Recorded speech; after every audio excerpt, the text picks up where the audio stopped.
ધિરાણ માફ કરો, માફ કરો, માફ કરો. જમીન ધોવાણનું સર્વે કરો. ખેડૂતોને સન્માન.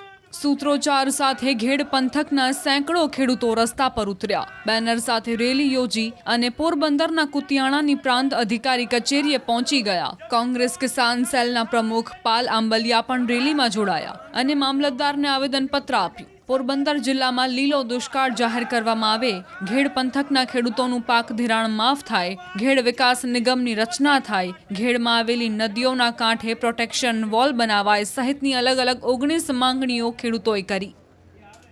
પોરબંદર જિલ્લામાં 180% કરતાં વધારે વરસાદ છે તો લીલો દુષ્કાળ જાહેર કરવામાં આવે, ખેડૂતોના ચાલુ વર્ષના પાક ધિરાણ માફ કરવામાં આવે, જે કેમિકલ વાળું પાણી જેતપુર ડાઇંગ ઉદ્યોગ ભાદર અને ઓજતમાં છોડે છે અને સદંતર બંધ કરવામાં આવે, જે પાક નુકસાનીના ફોર્મ ભરાય છે એ પોરબંદર જિલ્લામાં માત્ર બિન પિયતના જ ભરી અને દરેક ખેડૂતને પિયતવાળા ખેડૂતને 22,000નું નુકસાન કર્યું છે.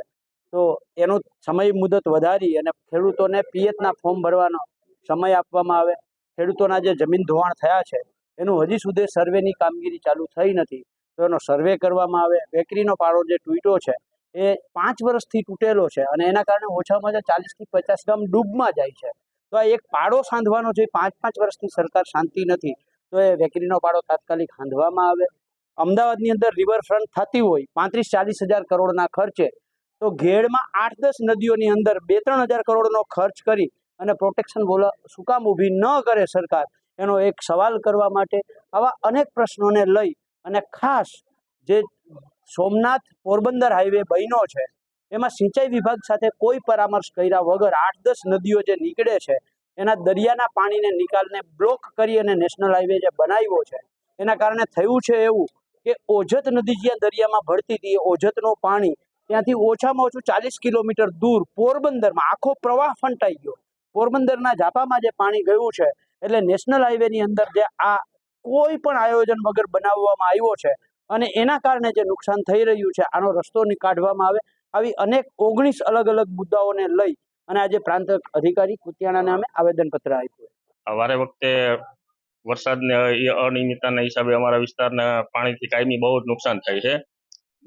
સરકારે જે આ પિયતના ફોર્મ ભરવા જોઈએ એની બદલે અમારા જે બિન પિયતમાં ફોર્મ ભર્યા છે એનો સરકાર કાયમી ઉકેલ કરે.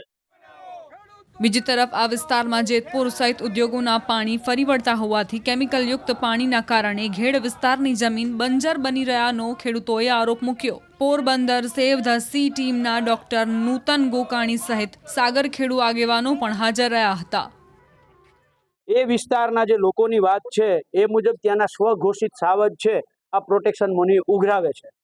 હવે એ જવાબ તૈયાર કરવા માટે જુનાગઢની બાજુમાં ચોકી ગામે અત્યારે પાઇપલાઇન નાખી અને દરિયામાં પાણી છોડવા માટેનો એક પ્રોજેક્ટની વાત છે.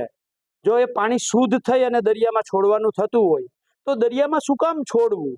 ડાઇંગ ઉદ્યોગના જેટલા ઉદ્યોગકારો પોતે પાણી પીવે છે એના માલિકો, એ પાણી એને પીવામાં આપવામાં આવે, એની ફેક્ટરીમાં વાપરવામાં આવે. એ પાણી એટલું બધું સારું હોય તો જેતપુર, પોરબંદર, જુનાગઢ જિલ્લાના દરેક સરકારી કચેરીમાં નર્મદાનું નહીં આ શુદ્ધ થયેલું પાણી આપવામાં આવે. એટલે એ પાણી છે, અડધું પાણી છે એ ઉદ્યોગ અને અધિકારીઓને આપવામાં આવે અને અડધું પાણી છે એ દરિયામાં છોડવામાં આવે. એટલે આપણને બહુ સ્પષ્ટતા સાથે, કારણ કે આ ગુજરાત પોલ્યુશન બોર્ડ ઉપર કોઈ માણસને વિશ્વાસ નથી કે એ પાણી શુદ્ધ દરિયામાં જાય. એ પાણી છે એ કંઈ પણ પ્રોસેસ કર્યા વગર, કારણ કે જો એ પ્રોસેસ કરે તો ડાઇંગ ઉદ્યોગ વેચાઈ જાય એટલો ખર્ચો થાય એમ છે, એટલે એ પ્રોસેસ કરવાના નથી. દરિયામાં એ પાણી છોડશે તો એની જે જીવસૃષ્ટિ છે એ નાશ પામશે. પછી આ પાઇપલાઇન જે નાખવાનું કામ અત્યારે જે વાત મળી છે એ મુજબ મેઘા કરીને કોઈ કંપની છે એને આપ્યું છે. તો મેઘા કંપની છે એ તો સૌની યોજનામાં બ્લેકલિસ્ટેડ થયેલી છે. હવે બ્લેકલિસ્ટેડ થયેલી કંપની આ ઝેરી કેમિકલ દરિયામાં નાખવાનું કામ લે અને પાઇપલાઇન ક્યાંક તૂટશે તો અમારા ખેડૂતોના ખેતર તો બરબાદ થઈ જાય. અમને પણ એવું હતું કે ઘેડના ખેડૂત પુત્રો છે તો અમારા સાથે સાથ આપે. અમે સેવ પોરબંદર સી અને અમારા સાગર ખેડૂત એ બધા જ લોકો સાથે અમે અહીં આવ્યા અને એમની પાસે અમે સાથ માંગ્યો છે. એક રાજકીય લેવલે નહીં પણ સામાજિક લેવલે અમે આખું ગામ આ ઘેડના ખેડૂત પુત્રો પાસે સાથ માંગીએ છીએ કે જ્યારે પણ આ જેતપુરનું પ્રદૂષિત પાણીનું આવવાનું થાય અને અમારી આ જે મોહિમ ચાલુ છે તેમાં બધા જ અમને સાથ આપે. અને એવું અમે એમને આહવાન કર્યું છે. આગામી સમયમાં અમે આખું પોરબંદર સાથે મળી અને રેલી સ્વરૂપ છે પોરબંદર બંધ રહેશે અને સમગ્ર ધીરે ધીરે દરિયાઈ પટ્ટી આખી 1600 કિલોમીટરની અને સમગ્ર ગુજરાત એની અંદર આ તમામ આંદોલન ચાલુ થશે. બાકી આ પાણી તો પોરબંદર એરિયામાં આવવા જ નહીં દઈએ.